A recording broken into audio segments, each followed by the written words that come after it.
Vamos a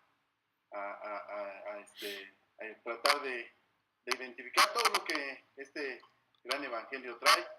Y pues el día de hoy vamos a iniciar con una introducción acerca de lo que es el libro en sí como libro. No vamos a ver el día de hoy nada de lo que sea la parte teológica ni nada por el estilo. Hermana Marisela, que la paz del Señor sea contigo. Gracias a Dios que iniciaste también este cuatrimestre. Y pues vamos a iniciar. Les decía, vamos a ver el Evangelio según Juan.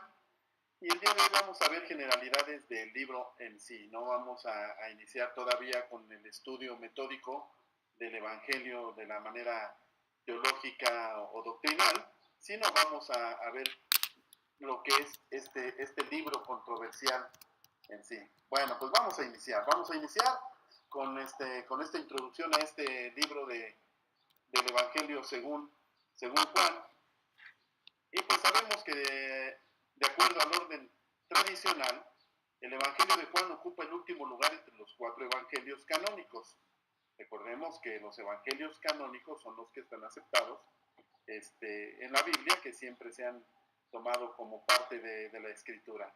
Y decimos evangelios canónicos porque pues sabemos que hay evangelios que hoy podemos llamar apócrifos, ¿verdad? Pero vamos a estar viendo, por supuesto, lo que la escritura tiene con nosotros.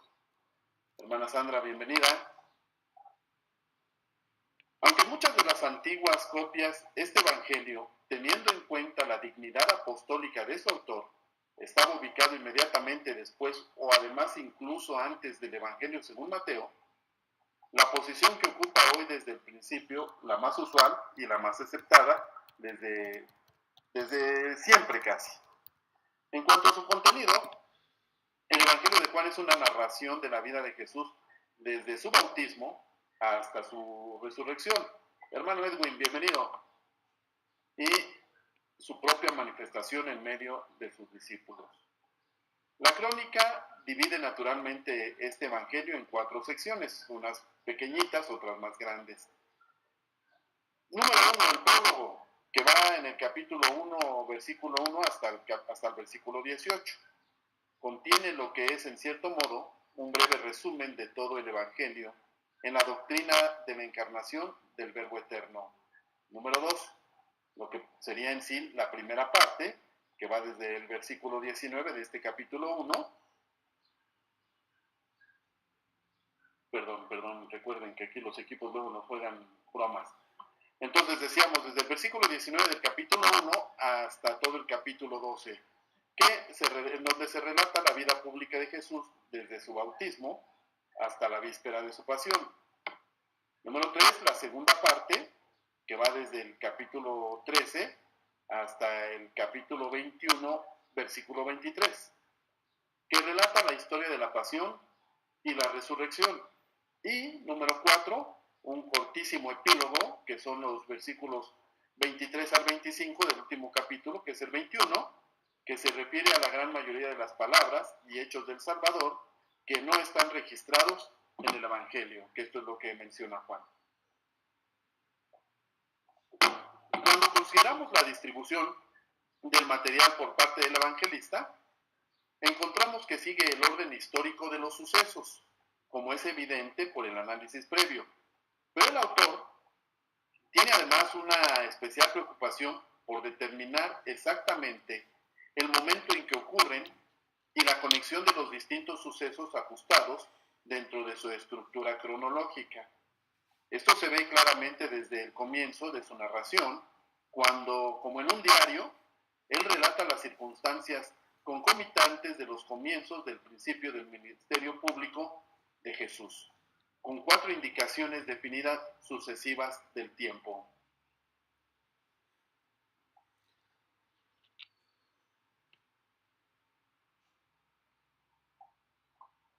Recuerden que en el material que subimos a la plataforma están todas las citas que necesitamos usar o leer para poder entender de una manera más clara lo que estamos diciendo.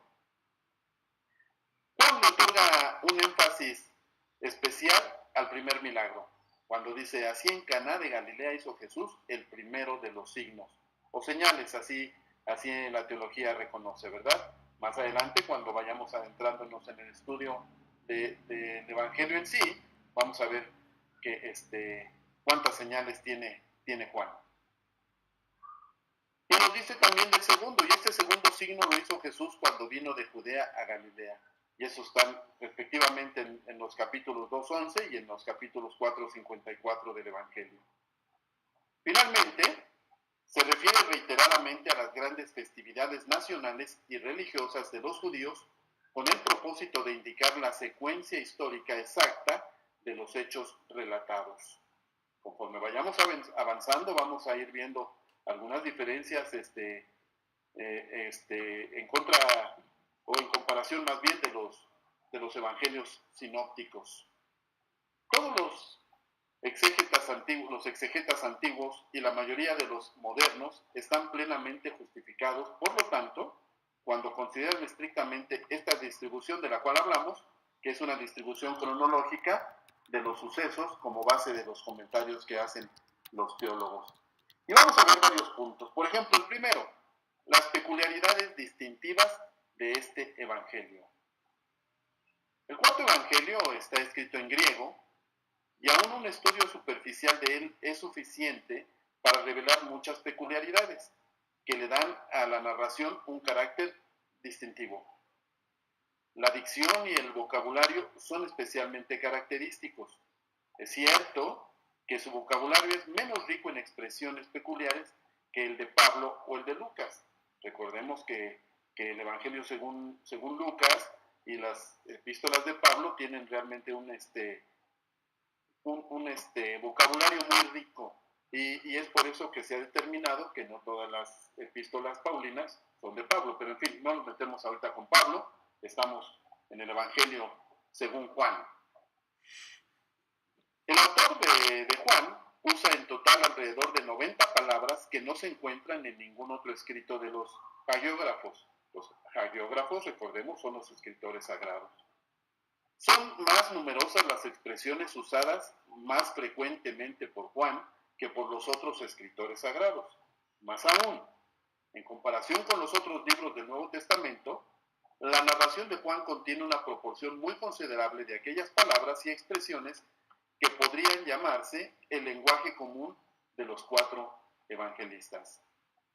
Lo primero que llama la atención en el Evangelio según Juan es el tema central del Evangelio, que se circunscribe a la narración de lo cronológico de los sucesos que tienen lugar tanto en Judea como en Jerusalén. Habla mucho de los hechos del Salvador en Galilea. De los hechos del Salvador en Galilea, Juan relata solo unos pocos sucesos sin entrar en detalles, y de los mismos, solamente 2, que son la multiplicación de los panes y los peces y el viaje que hace en el mar, ya han sido relatados por los evangelios sinópticos. Una de las cosas es que Juan narra varios sucesos que los otros 3 no tocan. Una segunda particularidad del material se ve en la elección del tema central, ya que en comparación con los otros 3 evangelistas, Juan relata solo unos pocos milagros y concentra su atención más en los discursos de Jesús que en sus obras. Esto es muy importante. En la mayoría de los casos, los hechos solo relatan, por decirlo así, una trama para las palabras, conversaciones y enseñanzas que tiene el Salvador y sus disputas con sus adversarios. En realidad, son las controversias con los miembros del Sanedrín en Jerusalén lo que parece llamar especialmente la atención del evangelista. Disculpen, por favor, recuerden que estamos con equipos que no tienen palabra de honor, y que de repente se brincan las cosas. Bueno, pero aquí ya estamos, perdón.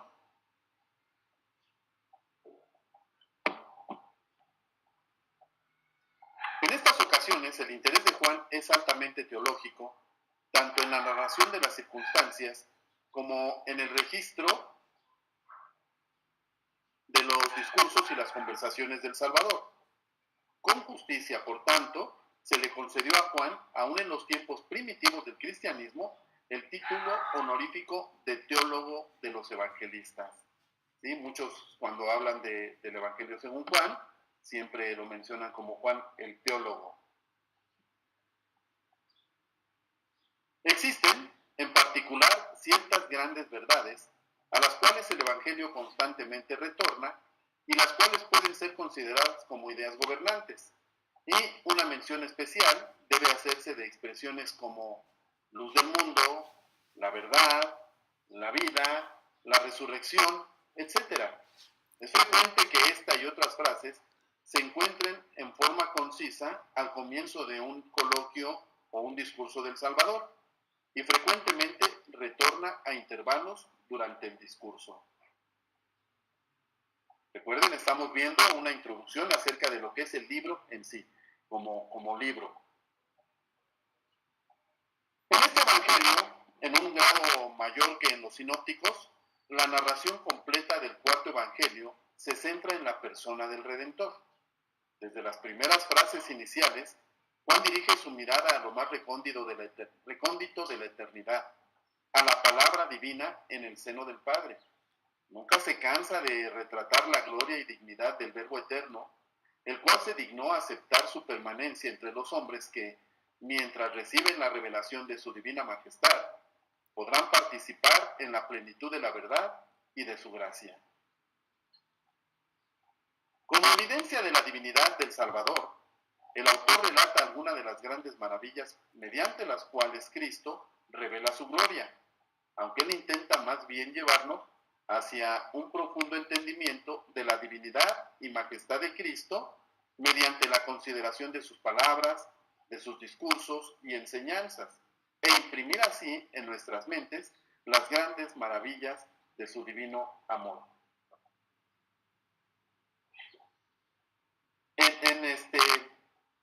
En conclusión, hasta ahorita podríamos decir, o podemos entender que la idea de Juan es muy distinta a la idea que tienen los otros tres evangelistas.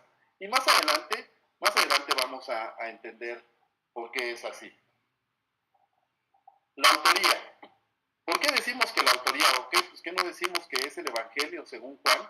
Sí, definitivamente hoy nosotros abrimos una Biblia y ahí nos dice el Evangelio según Juan, pero vamos a ver que con excepción de los herejes mencionados por algunos padres de la iglesia, como Ireneo y Epifanio, la autenticidad del cuarto evangelio raramente fue cuestionada seriamente hasta fines del siglo XVIII. La mayoría de los críticos fuera de la iglesia han negado que el cuarto evangelio sea auténtico. Como admiten muchos críticos, la razón principal de esto descansa en el hecho de que Juan clara y enfáticamente hizo la verdadera divinidad del Redentor el centro de su narración, en sentido estrictamente metafísico. Si como demanda el carácter de la cuestión histórica consultamos primero el testimonio histórico del pasado, descubrimos el hecho admitido universalmente que desde el siglo III hasta al menos el siglo XVIII se aceptó sin cuestionamientos al apóstol Juan como el autor del cuarto evangelio.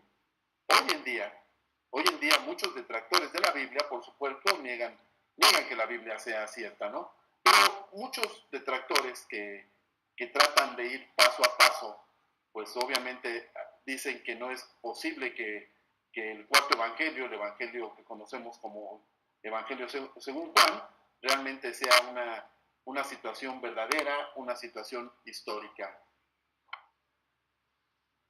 Las antiguas traducciones y manuscritos del Evangelio constituyen el primer grupo de evidencia.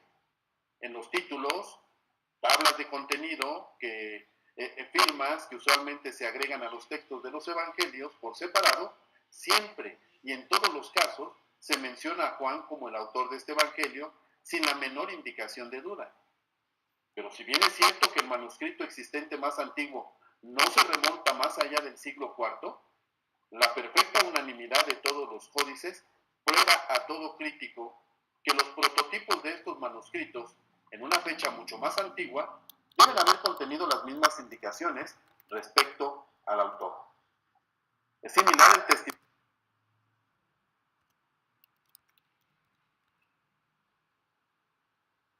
de las traducciones del Evangelio, de las cuales la versión siríaca de Estrales hasta el siglo II.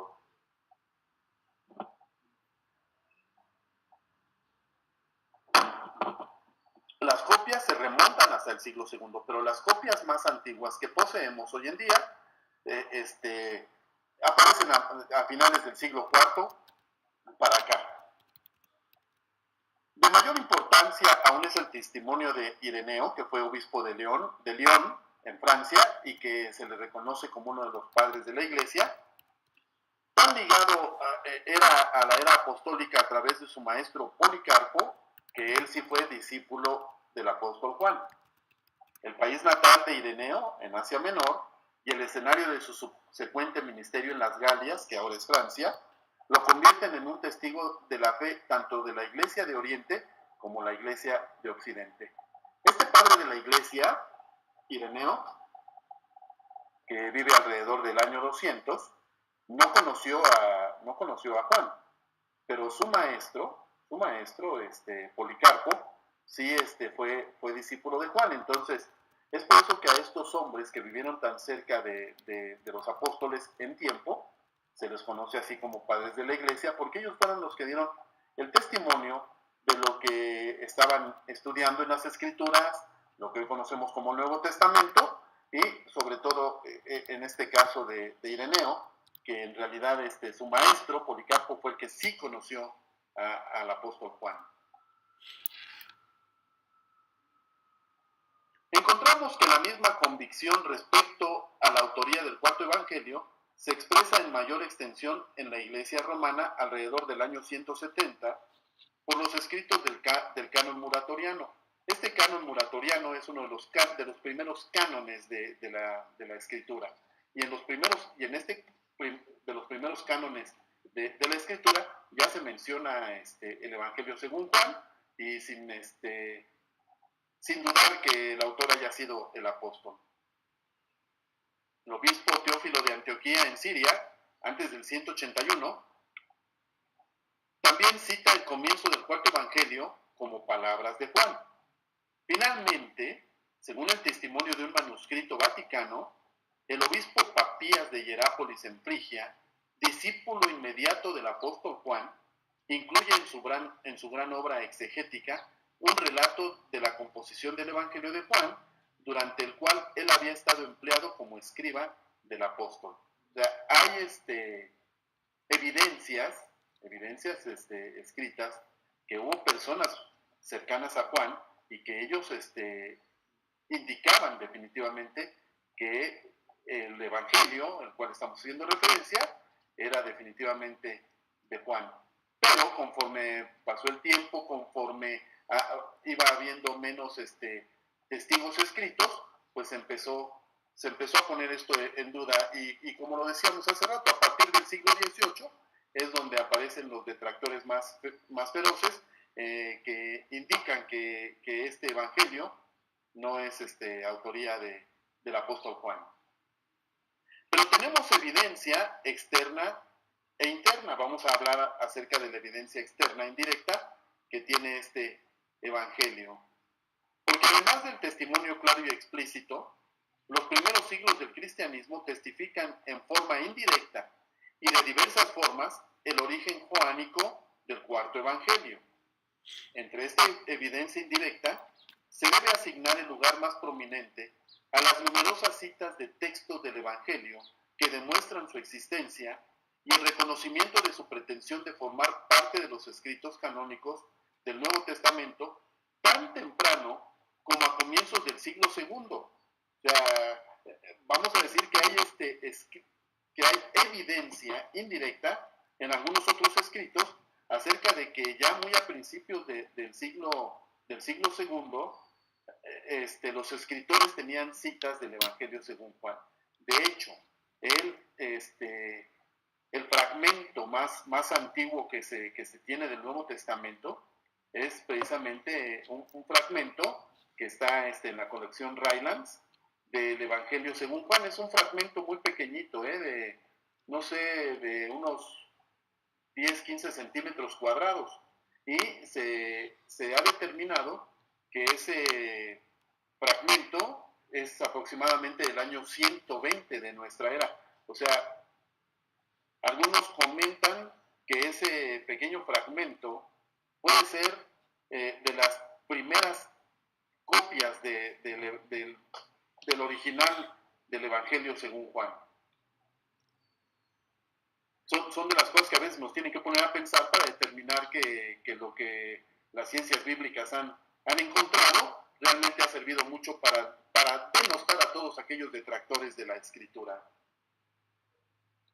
Ignacio de Antioquía, que murió durante el gobierno de Trajano, el gobernador romano, revela en las citas alusiones y puntos de vista teológicos encontrados en sus epístolas, en las cartas de Trajano, en las cartas de Ignacio de Antioquía. Un íntimo conocimiento del cuarto evangelio. O sea, ya este Ignacio de Antioquía, por ahí del año 110, en sus cartas que él escribe, él está hablando ya del Evangelio según Juan. En los escritos de la mayoría de otros padres apostólicos, existe también una familiaridad similar con este Evangelio que raramente puede ser discutido, especialmente en el caso de Policarpo. Como decíamos, él sí fue discípulo de Juan. Policarpo deja escrito unas cartas, un libro que se llama El Martirio de Policarpo, y ahí habla precisamente del Evangelio según Juan. En otros escritos apostólicos, o de los padres apostólicos más bien, encontramos, por ejemplo, la carta a Diogneto y el pastor de Hermas, que son escritos de estos padres apostólicos, en donde ya se habla del Evangelio según Juan. De los apologistas del siglo II, Justino, que vivió alrededor del año 166, indica en su doctrina del Logos y en muchos pasajes de sus apologías la existencia del cuarto evangelio. Un discípulo de él, Tasiano, en el esquema cronológico de su Diatésaron, sigue el orden del cuarto evangelio, cuyo prólogo emplea como introducción a la obra, y él también, en su apología, cita un texto del Evangelio según Juan. Entonces, estas evidencias externas indirectas hablan acerca de que este Evangelio ya existía a principios del siglo II. Sí, definitivamente ellos nunca pusieron en duda que el escrito haya sido del apóstol Juan. Muchos consideran que sí existe el Evangelio desde entonces, pero que definitivamente no fue escrito por Juan, sino por alguno de sus discípulos o por miembros de su escuela. Recordemos que no es que haya tenido una escuela, sino lo que él enseñaba, a eso es a lo que se le llamaba la escuela. Veamos que el Evangelio mismo nos da testimonio de su autoría, de su existencia, porque este Evangelio por sí mismo facilita una solución totalmente inteligible a la cuestión de su autoría. Vamos a ver 3 puntos. 1. El carácter general de la obra. En primer lugar, del carácter general de la obra podemos obtener algunas inferencias respecto a su autor. A juzgar por el lenguaje, el autor es un judío palestino, quien estaba familiarizado con el griego helénico de las clases altas. Despliega un conocimiento exacto de las condiciones geográficas y sociales de la Palestina de esos tiempos, aun en sus más ligeras referencias incidentales. Este hombre debe haber disfrutado de una relación personal con el Salvador y debe haber pertenecido al círculo de sus más íntimos amigos. El mismo estilo de su relato muestra que el escritor ha sido testigo ocular de la mayoría de los sucesos. Respecto a los apóstoles Juan y Santiago, el autor muestra una minuciosa característica de reserva. Nunca menciona sus nombres, aunque da los nombres de la mayoría de los apóstoles, y solo una vez, y quizás muy incidentalmente, habla de los hijos de Zebedeo. O sea, no se habla del apóstol Juan, ¿Por qué? Porque se supone que él es el que está escribiéndolo, ¿verdad? En varias ocasiones, cuando trata de incidentes en los que estaba involucrado el apóstol Juan, parece que trata intencionalmente de evitar mencionar su nombre. Y como les decía, ahí están las citas para que ustedes puedan revisar esto que estamos comentando. El autor habla 9 veces de Juan el precursor sin darle el título de bautista, como hacen los otros evangelistas para distinguirlo del apóstol Juan. Todas estas indicaciones apuntan a la conclusión de que el apóstol Juan debe haber sido el autor del 4º evangelio. Otro punto, el testimonio explícito del autor. Motivos aún más claros se encuentran en el testimonio explícito del autor. Habiendo mencionado en su relato de la crucifixión que el discípulo amado por Jesús permanecía junto a la cruz, al lado de la madre de Jesús, después de relatar la muerte de Cristo y de que abrieran su costado derecho, él agrega esta solemne afirmación: el que lo vio da testimonio, y su testimonio es verdadero, y él sabe que dice la verdad, para que también vosotros creáis. Otro punto que nos lleva a entender la autoría de Juan es la comparación del Evangelio de Juan con las 3 epístolas que también llevan el nombre de Juan. Porque podemos obtener evidencia respecto al autor del Evangelio comparando esta obra con las 3 epístolas, las cuales han mantenido su lugar entre las epístolas universales como escritas por el apóstol Juan. Aquí podemos dar por sentado como un hecho admitido por la mayoría de los críticos que estas epístolas son obras del mismo escritor y que el autor es el autor del Evangelio. Porque en realidad los argumentos basados en la unidad de estilo y lenguaje, en la uniforme enseñanza joánica, en el testimonio de la antigüedad cristiana, hacen imposible cualquier duda razonable sobre la autoría en común. Al comienzo de las epístolas 2 y 3, el autor se denomina simplemente el presbítero o el anciano. Evidentemente es un título honorífico que entendemos que le ha dado la comunidad cristiana entre la cual él vive. Y además en la primera carta de Juan, en la primera epístola, se enfatiza repetidamente el hecho de que él era un testigo ocular de los sucesos concernientes a la vida de Cristo, de quien él en su evangelio ha dado testimonio entre los cristianos. Podemos entonces, por lo tanto, afirmar con la mayor certeza que el apóstol Juan, el discípulo favorito de Jesús, fue realmente el autor del 4º evangelio. Y nosotros como cristianos podríamos decir, yo nunca tuve la duda de que el evangelio según Juan fuera de Juan. Pues no, por supuesto. Nosotros estamos, la gran mayoría, acostumbrados a entender todo esto dentro de la iglesia. Y obviamente dentro de la iglesia, a veces porque no nos gusta, a veces porque, pues, no, porque no nos gusta, porque siempre habrá tiempo. Pero a lo mejor porque a veces no hay tiempo, porque a veces no sabemos, o porque pensamos que podría ser una herejía decir algún día, pero es que algunos dicen que posiblemente este evangelio no sea de Juan, no nos atrevemos a verlo. Pero definitivamente la teología, porque definitivamente son situaciones que muchos han denostado, ¿verdad?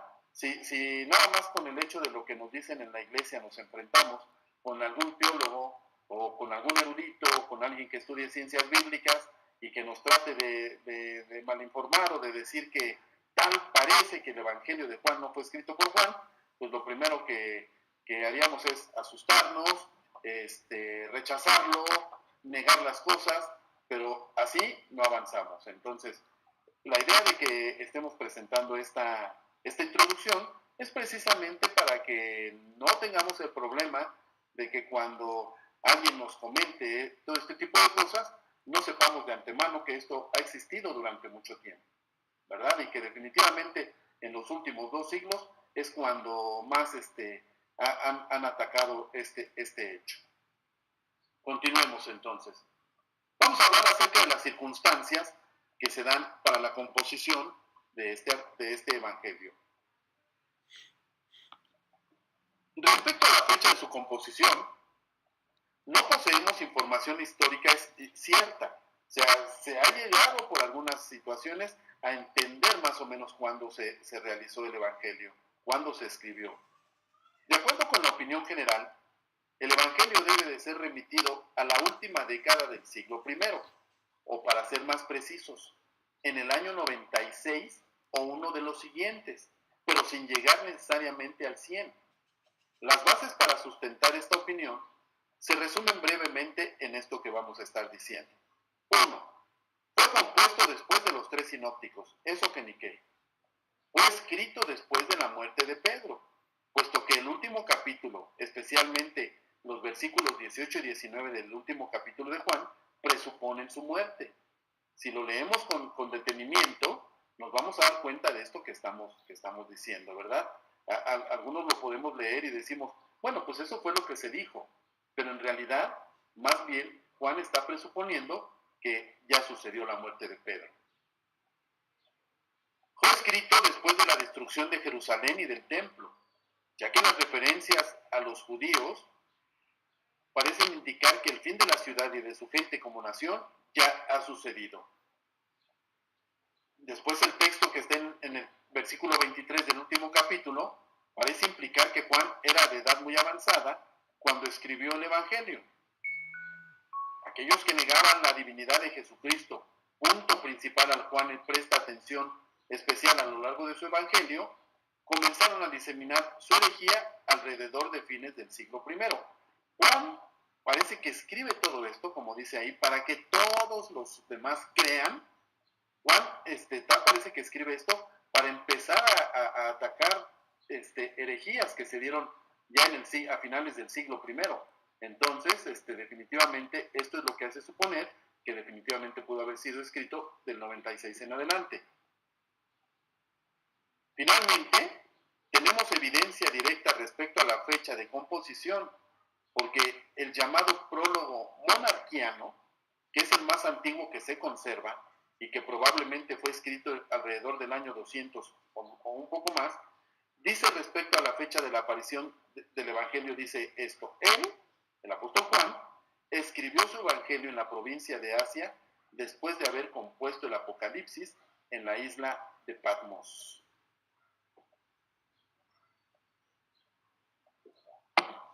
A veces nos parece este tipo de situaciones así como que ilógicas. Estamos hablando de un prólogo que se le da a la escritura cerca del año 200 y por lo tanto el año 200 está mucho más cerca del año 100 que nosotros, ¿verdad? Entonces, quien escribía este tipo de cosas, aunque no tenía todo lo que hoy tenemos para poder saber fechas con exactitud, pues obviamente estaban muy cerca y había muchos escritos que lamentablemente a la fecha ya no los tenemos, que solamente hay evidencias porque alguien escribió acerca de esos escritos que habían hablado acerca del Evangelio según Juan. Hoy es muy fácil de ir guardando todo este tipo de documentos, ¿verdad? En la antigüedad no era tan fácil y hoy en día han desaparecido. El destierro de Juan a Patmos ocurrió en el último año del reinado de Domiciano, otro gobernador romano. Esto es alrededor del año 95. Pocos meses antes de su muerte, que fue el 18 de septiembre del 96, el emperador había descontinuado la persecución de los cristianos y llamó en ese entonces a los exiliados. O sea, ¿qué nos dice esto? ¿Sí? Domiciano destierra al apóstol Juan a Patmos alrededor del año 95. ¿Por qué? Porque antes del 18 de septiembre del 96, cuando él muere, él ya había descontinuado la persecución. Entonces, es por eso que se fecha más o menos casi exacto el Evangelio de Juan, porque es cuando Juan ya está desterrado. Esta evidencia podría, por tanto, ubicar la composición del Evangelio al año 96 después de Cristo, o a uno de los años inmediatamente siguientes, 97, 98 queremos decir, y el lugar de su composición fue, de acuerdo al prólogo ya mencionado, en la provincia de Asia, ahí en Patmos. Todavía más precisa es la declaración de Ireneo, recordarán que ya hemos hablado de Ireneo y ahorita lo comentamos, quien nos dice que Juan escribió su evangelio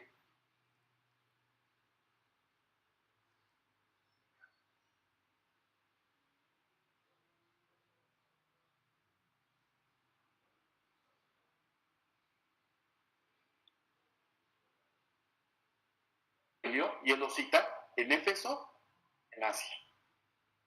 Definitivamente no, porque hay preguntas críticas acerca del texto. Y respecto a este texto,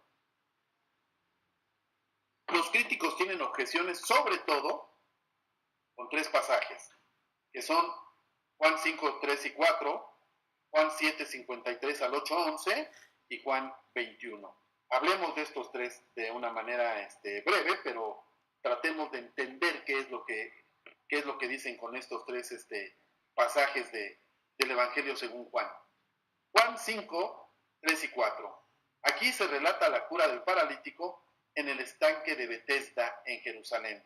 En algunos lados ustedes van a encontrar que dice la piscina de Betsaida o de Betesda. Aún así, Betsaida no es la ciudad de Betsaida, sino tal parece que había un lugar llamado Betsaida, pero lo conocemos más por Reina Valera 1909 y 1960, por el estanque de Betesda. De acuerdo con la Vulgata, ya hablamos alguna vez de la Vulgata, el texto de estos versículos es como sigue. Esperando la agitación del agua, porque el ángel del Señor bajaba de tiempo en tiempo al estanque y agitaba el agua, y el primero que se metía después de la agitación del agua quedaba curado de cualquier mal que tuviera. Sin embargo, estas palabras faltan en los tres manuscritos más antiguos, que son el Códice Vaticano, el Códice Sinaítico y el Códice Besa, y algunos otros más. Otras copias agregan a las palabras un signo crítico que indica una duda de su autenticidad. La mayoría de los críticos modernos consideran este pasaje como una adición posterior de Papías, ese obispo que también estuvo muy cerca en tiempo de Juan, o de algún otro discípulo del apóstol. Una de las cosas es esa, ¿verdad? No está en los tres manuscritos más antiguos, y no está en muchos manuscritos minúsculos, y no está en algunas versiones como la Peshita o como la Copta, que es la versión egipcia. Entonces, al no estar en los manuscritos más antiguos, entonces se duda mucho de la autenticidad. Claro que hay otros exégetas que defienden la autenticidad del pasaje, insistiendo en importantes evidencias internas y externas que están a su favor. En primer lugar, las palabras sí se encuentran en el Códice Alejandrino, en el Códice Efrén Rescripto y en casi todos los manuscritos minúsculos, en 6 manuscritos de la Itala, en la mayoría de los códices de la Vulgata, incluyendo al mejor, que es la Peshita, que es la Siria, y en varios más. Es más importante el hecho que, aún antes de la fecha de nuestros códices actuales, muchos de los padres griegos y latinos encontraron estas palabras en el texto del Evangelio. Esto está claro, por ejemplo, en Tertuliano, en Dídimo el Ciego de Alejandría, en Juan Crisóstomo, en Cirilo de Alejandría, en Ambrosio y en Agustín o San Agustín. Nombro estos padres de la iglesia que son muy cerca del tiempo de Juan, que ellos hablaban precisamente de estos pasajes.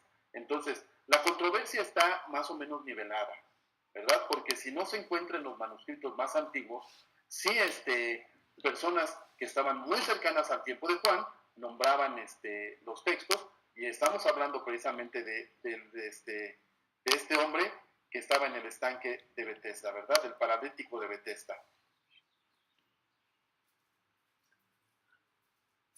El contexto de la narrativa parece necesariamente presuponer la presencia de estas palabras. La respuesta siguiente del hombre enfermo, en donde dice: Señor, no tengo a nadie que me meta en la piscina. Cuando se mueve el agua mientras yo voy, baja otro antes que yo. difícilmente se hace ininteligible sin el versículo 4. Y el evangelista no está acostumbrado a omitir del texto este tipo de información necesaria.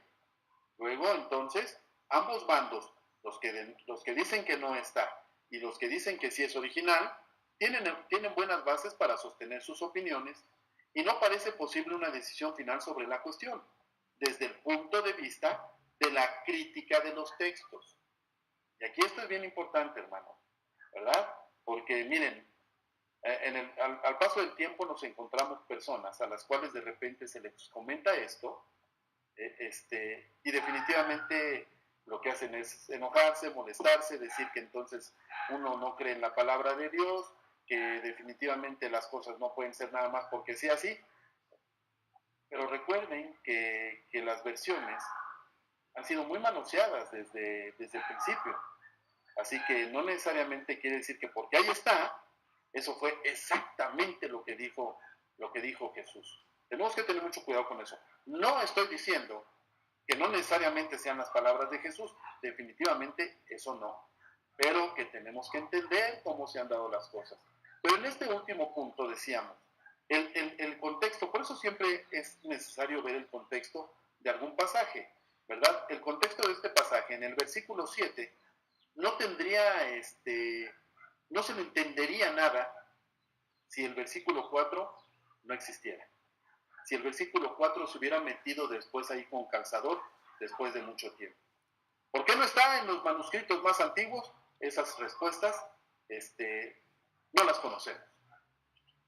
Otro versículo, que va de Juan 7:53 a Juan 8:11. Me imagino que sí saben de cuál se trata, ¿verdad?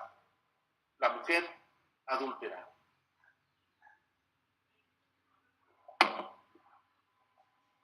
La evidencia crítica externa parece en este caso aportar una decisión más clara contra la autenticidad de este pasaje. Está ausente en los 4 manuscritos más antiguos que ya comentamos, el Vaticano, el Alejandrino, el Aleph y el Códice de Efrem. Y en muchos otros.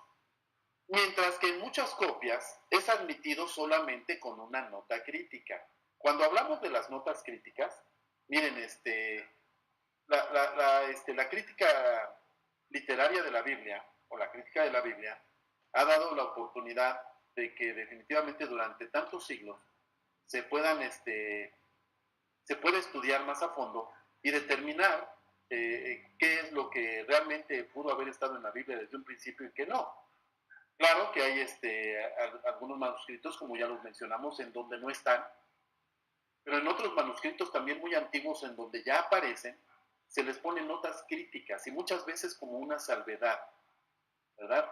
Se anota el pasaje y al pie de página siempre el escritor pone su nota de que esto no está, como ya dijimos ahorita, en los 4 manuscritos más antiguos, pero sí está en tal y tal y tal manuscrito que también tienen relevancia y que tienen mucha creencia.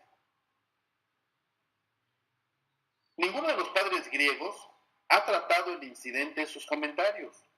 Y entre los escritores latinos, Tertuliano, Cipriano de Cartago e Hilario de Arles, no parecen tener conocimiento de este segmento, y eso es muy representativo.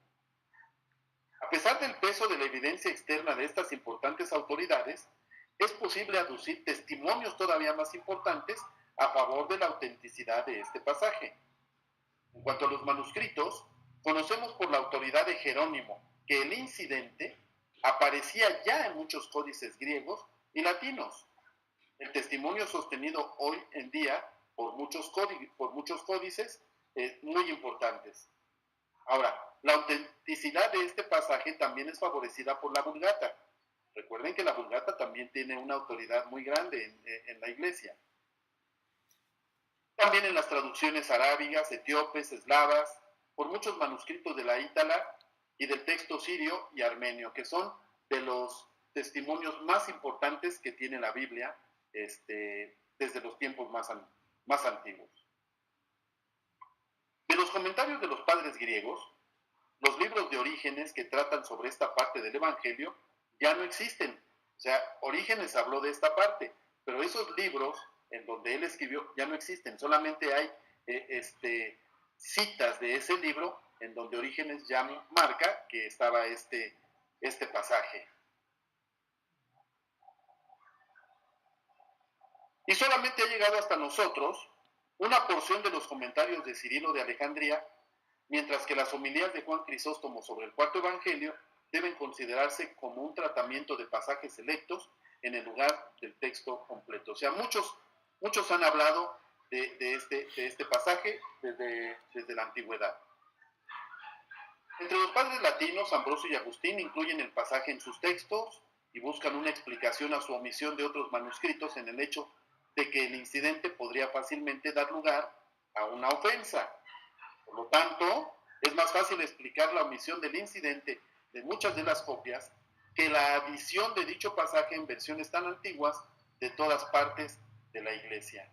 Más aún, los críticos admiten que tanto el estilo como el modo de presentación no tienen el más mínimo rastro de origen apócrifo, sino que revelan la mano de un auténtico maestro. Miren, siempre ha existido el hecho de que muchos defienden la Biblia a capa y espada, y una vez me decía una mujer, no me toque a la Virgencita, porque ahí sí nos metemos en broncas. Entonces, así pasa, siempre ha habido quien denosta la Escritura, y siempre ha habido quien la defiende. Y siempre ha habido quien la denosta sin conocimiento. El celo sin ciencia, decía el Señor. Pero también hay quienes la defienden por el simple hecho de que ya es una tradición. Entonces, definitivamente, tenemos que entender que este tipo de cuestiones a veces sería imposible definir qué pasó. O sea, ¿por qué no está en los 4 manuscritos más importantes y más antiguos? No podríamos saber exactamente el por qué. No debe darse gran importancia a las diferencias en el vocabulario que pueden encontrarse al comparar este pasaje con el resto del Evangelio, dado que la correcta variante de los textos en muchas partes es dudosa, y cualquiera de estas diferencias de lenguaje puede ser fácilmente armonizada con el fuerte estilo individual del evangelista Juan. Es por lo tanto posible, aún desde un punto de vista estrictamente crítico, aducir una fuerte evidencia a favor del carácter canónico e inspirado de este pasaje, que por decisión del Concilio de Trento forma parte de la Sagrada Biblia. Los que la denostan dicen, pues claro, el Concilio de Trento no hizo más que autorizar la tradición. No fue así, o sea, si no conocemos muy bien los trabajos del Concilio de Trento, pues muchas veces nada más podríamos decir que las cosas se hicieron porque pues eran los religiosos, pero definitivamente no fue así. Y el otro pasaje que decíamos que muchos tienen críticas acerca de esto es precisamente el capítulo 21, el último capítulo de Juan. Con respecto a este último capítulo, serán suficientes unas pocas consideraciones. Los últimos 2 versículos del capítulo 20 indican muy claramente que el evangelista trató de terminar aquí su trabajo. ¿Qué dice? Jesús realizó en presencia de los discípulos otras muchas señales que no están escritas en este libro. Estas han sido escritas para que creáis que Jesús es el Cristo, el Hijo de Dios, y para que creyendo tengáis vida en su nombre. Pero la conclusión que puede deducirse de esto es que el capítulo 21 fue agregado posteriormente y debe por lo tanto considerarse como un apéndice del Evangelio. No estoy diciendo que fue aumentado después por otro autor. Simplemente recuerden que definitivamente no pensamos que los evangelistas o cualquier otro escritor hagiógrafo se haya sentado un día y empezó a escribir y hasta que terminó no dejó de hacerlo. No sabemos muy bien que pudo haber sido, por supuesto, en partes, ¿verdad? Que no se sentaban, que escribían, que podían corregir, que podían aumentar y que definitivamente no necesariamente aquí puede que los últimos 2 versículos del capítulo 20 le estén dando fin al Evangelio. Sin embargo, el mismo autor pudo haber considerado que tenía que escribir algo más. Y esto es el capítulo 21. Todavía hay que producir evidencia para demostrar que no fue el evangelista, sino otro quien escribió este apéndice. La opinión actualmente es bastante general, aún entre los críticos, que el vocabulario, el estilo y el modo de presentación en general del capítulo 21, junto con el tema principal del pasaje, revelan un autor común de este capítulo con todas las partes precedentes de este cuarto evangelio. Hablemos ahora de la autenticidad histórica. Hay objeciones contra el carácter histórico de este evangelio. La autenticidad histórica del cuarto evangelio es en la actualidad negada casi universalmente fuera de la iglesia. Los teólogos modernos dicen que el autor deseaba no escribir la historia, sino vestir en un entorno simbólico las ideas religiosas y especulaciones teológicas del mismo Jesús. Al examinar las bases para esta negación o limitación de la autenticidad histórica de Juan, encontramos que son redactadas por los críticos casi exclusivamente por la relación entre el cuarto evangelio a la narración que tienen los tres sinópticos. Al compararse se descubren 3 puntos de contraste. 1. Respecto a los sucesos relatados. 2. En cuanto al modo de presentación. Y 3. En cuanto a la doctrina contenida en la narración. Vamos a hablar acerca del contraste que tienen con respecto a los sucesos relatados. Respecto a esto, se acentúa especialmente el gran contraste entre Juan y los sinópticos en la elección y arreglo de los materiales, cosa que cuando leemos los 4 evangelios no nos damos cuenta, y es por eso que hoy quise presentar primero una introducción acerca de este evangelio para que lo podamos ver de una manera completamente distinta. Los sinópticos nos muestran a Jesús casi exclusivamente en Galilea, trabajando entre la gente común. Por el contrario, Juan se dedica principalmente a relatar las actividades de Cristo en Judea y sus conflictos con el Sanedrín en Jerusalén. Una solución simple a esta primera dificultad se encuentra en las especiales circunstancias relacionadas con la composición de este cuarto evangelio. Juan puede, en realidad debe, haber asumido que la narrativa de los sinópticos era conocida por sus lectores a finales del siglo I. El interés y las necesidades espirituales de sus lectores demandaba primeramente que se suplementara la historia evangélica de tal modo que se llegara a un conocimiento más profundo de la persona y de la divinidad del Salvador, contra la cual las primeras herejías de Cerinto, de los ebionitas, de los nicolaitas, ya se habían diseminado entre las comunidades cristianas. Entonces, para Juan, que él sabe que la gente de su tiempo ya conoce el contenido de los 3 evangelios sinópticos, por cierto, si saben por qué son sinópticos quiere decir una sola visión. Los 3 evangelios casi hablan de lo mismo. Bueno, pero continuemos. Entonces se habían generado muchas herejías porque obviamente esos 3 evangelios no mencionan lo que Juan estaba mencionando después. Él lo hace con la necesidad de que esas herejías se vayan terminando. Y es por eso que cuando leemos el Evangelio según Juan, tenemos a veces ese tipo de situaciones. Bueno, ¿y esto por qué no viene en nosotros? Es por esta situación que estamos comentando. Fue principalmente en sus discusiones con los escribas y fariseos en Jerusalén donde Cristo habló de su persona y su divinidad. Por tanto, en su Evangelio, Juan se hizo el propósito primario de dejar establecido las sublimes enseñanzas de nuestro Salvador para salvaguardar la fe de los cristianos contra los ataques de los herejes. Cuando consideramos los sucesos individuales en la narración, hay 3 puntos que debemos de considerar particularmente. 1. En el cuarto evangelio, la duración del ministerio público de Cristo se extiende por más de 2 años y probablemente por más de 3 años. Algunos dicen que más o menos son 2 años y medio a 3 años y medio lo que se está relatando, dependiendo de la fiesta que se habla en uno de los versículos. Sin embargo, el relato de la vida pública de Jesús en los sinópticos de ningún modo puede confinarse dentro del estrecho espacio de 1 año, como pretenden algunos críticos modernos. Los 3 primeros evangelistas también suponen el intervalo de por lo menos 2 años y algunos meses.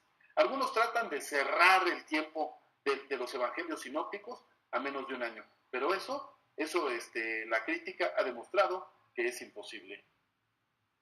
Otro punto, Juan coloca la purificación del templo al comienzo del ministerio del Salvador, mientras que los sinópticos lo narran hacia el final. Pero esto de ningún modo prueba que la purificación ocurriera solamente una vez. Los críticos no presentan ni una sola razón objetiva por la que podamos sostener que el incidente, bajo las circunstancias relatadas en los sinópticos, así como las del cuarto evangelio, tuvieran su lugar histórico al comienzo y al final de la vida pública de Jesús. Son de las cosas que se dicen, ¿verdad? Juan dice que al inicio de su ministerio fue cuando hizo la purificación del templo. Los sinópticos dicen que al final. No necesariamente quiere decir que la haya hecho solamente una vez. Claro, nos dirán, ¿verdad? No, eso es ya una situación en la cual decimos, bueno, pues sí pudo haber sido. Bueno, no lo sabemos, no lo sabemos. O sea, no se defiende el punto de decir, no, sí, fueron 2 veces. No. El decir eso también es ponernos necios. Así que hay que tener cuidado con ese tipo de cosas, hermano. ¿Verdad? El hecho de que alguien nos llegue a preguntar, a ver, aquí dice que al principio del ministerio, y acá dice que al final. Entonces, ¿qué fue? Y si nosotros nos ponemos en el plan de decir, no, es que lo hizo 2 veces. Así, a ver, demuestra lo que fueron 2 veces. No lo podemos hacer. Pero, lo que dicen los críticos es que no necesariamente tuvo que haber sido una sola ocasión, que pudo haber sido 2 veces, y que en ningún lado de la escritura podemos encontrar que no haya podido ser así. Muy distinto a que podamos afirmar que fue así. Otro punto, a pesar de todas las objeciones presentadas, Juan concuerda con los sinópticos en cuanto a la fecha de la última cena. Y esta es una cosa bien importante y bien, ¿cómo se llama? Y una de las cosas en las que definitivamente a veces no podemos afirmar con toda certeza, aunque lo que les voy a leer tal parece que así lo dijera. Porque dice que la última cena ocurrió un jueves, el 13º día de Nisan, y la crucifixión tuvo lugar un viernes, el 14º día, tal y como lo maneja hasta el día de hoy la Iglesia Católica. Así que ustedes pueden deducir la teología de este autor, ¿verdad? El hecho que según Juan, Cristo celebró la cena con sus apóstoles el jueves o el 13º día, mientras que según los sinópticos los judíos comen el Cordero Pascual el viernes o el 14º, no es irreconciliable con la declaración anterior. La solución más probable a esta cuestión descansa en la legítima y muy diseminada costumbre según la cual, cuando el día 15 de Nisan caía en el Shabbat, como sucedió en el año de la crucifixión, el Cordero Pascual se mataba en las horas de la tarde del 13º día de Nisan y la fiesta pascual se celebraba en esa tarde o la siguiente para evitar toda infracción del estricto descanso sabático. Este es un tema muy álgido, este es un tema que definitivamente hoy los críticos no se han puesto de acuerdo. Esto que estamos comentando es una de las teorías aceptadas, pero hay otras teorías que a los críticos también les gusta mucho, pero el hecho de que esto sea un objeto de disensión entre los evangelios sinópticos y Juan, esta es una de las explicaciones que podríamos encontrar de esa manera. Veamos ahora acerca del modo de la presentación. Respecto al modo de presentación, se insiste especialmente en que la gran sublimidad del cuarto evangelio es difícil de reconciliar con la ordinaria simplicidad de los sinópticos. Sin embargo, esta objeción ignora completamente las grandes diferencias en las circunstancias bajo las cuales fueron escritos los evangelios. Para la tercera generación de cristianos en Asia, que vivían en medio de florecientes escuelas, el cuarto evangelista se vio obligado a adoptar un estilo totalmente diferente del empleado por sus predecesores al escribir para los recién convertidos judíos y paganos del periodo inicial. O sea, conforme la cultura va incrementándose, por supuesto, que los estudiosos o los creyentes en Jesús tenían que tener algo que les diera una explicación más completa de lo que ya había en los tres sinópticos. Y no por eso estamos diciendo que no podemos aprender de los tres sinópticos. Hablemos ahora, y ya les robé unos cuantos minutitos, pero ya unos cuantos más y vamos a terminar. El material va a estar ya en la plataforma a partir de mañana, el domingo en la tarde, si es que no fuera mañana, para que lo puedan leer con detenimiento y encuentren, como les decía, pues más datos. El contenido doctrinal. La diferencia descansa solo en las formas externas y no se extiende a las verdades propiamente dichas. Una explicación satisfactoria del carácter dogmático de la narración de Juan se encuentra en el carácter de sus primeros lectores, a quienes se ha hecho referencia repetidamente. También debe atribuirse a la misma causa la diferencia ulterior entre los evangelios, a saber, porque Juan centra su enseñanza alrededor de la persona de Jesús, mientras los sinópticos resaltan el reino de Dios. Las dos cosas completamente importantes. A finales del siglo I no hacía falta que Juan repitiera las lecciones respecto al reino de los cielos, ya ampliamente tratada por sus predecesores. Su principal tarea era enfatizar, en oposición a los herejes, la verdad fundamental de la divinidad del fundador de este reino, y la de relatar aquellas palabras y acciones del Redentor en las cuales él mismo reveló la majestad de su gloria para guiar a los fieles hacia un conocimiento más profundo de esta verdad. O sea, los cuatro evangelios hablan de Jesús. Los cuatro evangelios hablan en parte del reino de Dios, más los primeros tres. Pero ahora sí que vamos a decir que Juan lo está viendo de esta manera. O sea, ahora sí que ya tomaron la primera parte de este diplomado o de esta maestría, ahora yo les voy a dar la segunda parte. Entonces lo tenemos que entender bajo ese punto de vista. Y no es defender el evangelio nada más por defenderlo. Tiene que haber siempre alguna situación. Y la manera en que Juan escribe nos da la pauta para que esto lo podamos afirmar. Otro punto, la evidencia positiva a favor de la autenticidad histórica del evangelio. Las razones que se arguyen en contra de la autenticidad del cuarto evangelio están desprovistas de cualquier fuerza conclusiva. Por otra parte, todo el carácter de la narración garantiza su autenticidad. Desde el mismo comienzo, los sucesos se describen con la precisión de un testigo ocular. Se mencionan las más mínimas circunstancias subsidiarias.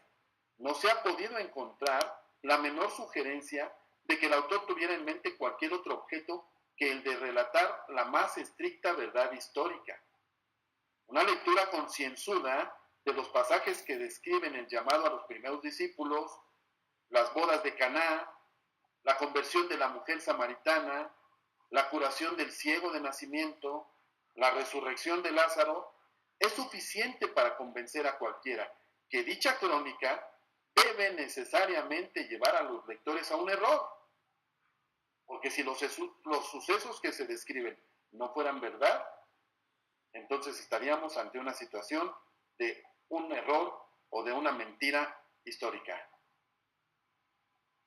Debe agregarse a esto la aseveración explícita que hace el evangelista repetidas veces de que él habla la verdad y reclama para sus palabras una creencia absoluta.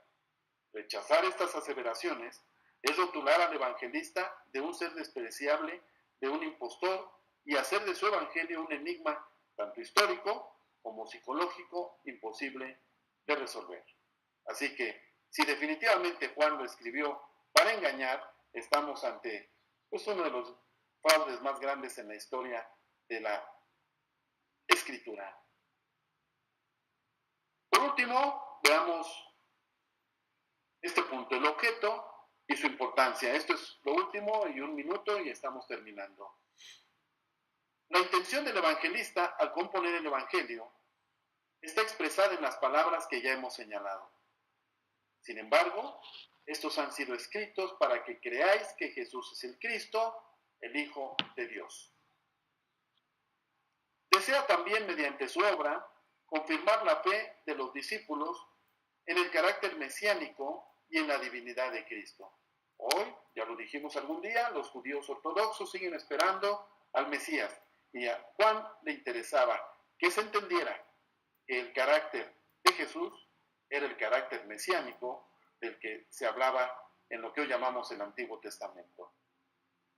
Para alcanzar su objetivo, selecciona principalmente aquellos discursos y coloquios de Jesús en los cuales la autorrevelación del Salvador daba mayor énfasis en la divina majestad de su persona. De este modo, Juan desea asegurar a los fieles contra las tentaciones de las falsas enseñanzas mediante las cuales los herejes podían perjudicar la pureza de la fe. Respecto a la narración de los evangelistas más tempranos, la actitud de Juan es la de quien busca rellenar la historia de las obras y palabras de su Salvador, mientras trata de librar de la mala interpretación algunos sucesos.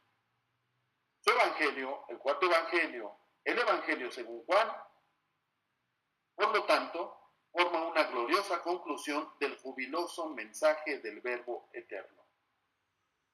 Para siempre permanecerá para la Iglesia como el más sublime testimonio de su fe en el Hijo de Dios, la lámpara radiante de verdad para su doctrina, la fuente incesante del amoroso celo en la devoción de su Maestro, quien lo amará hasta el fin.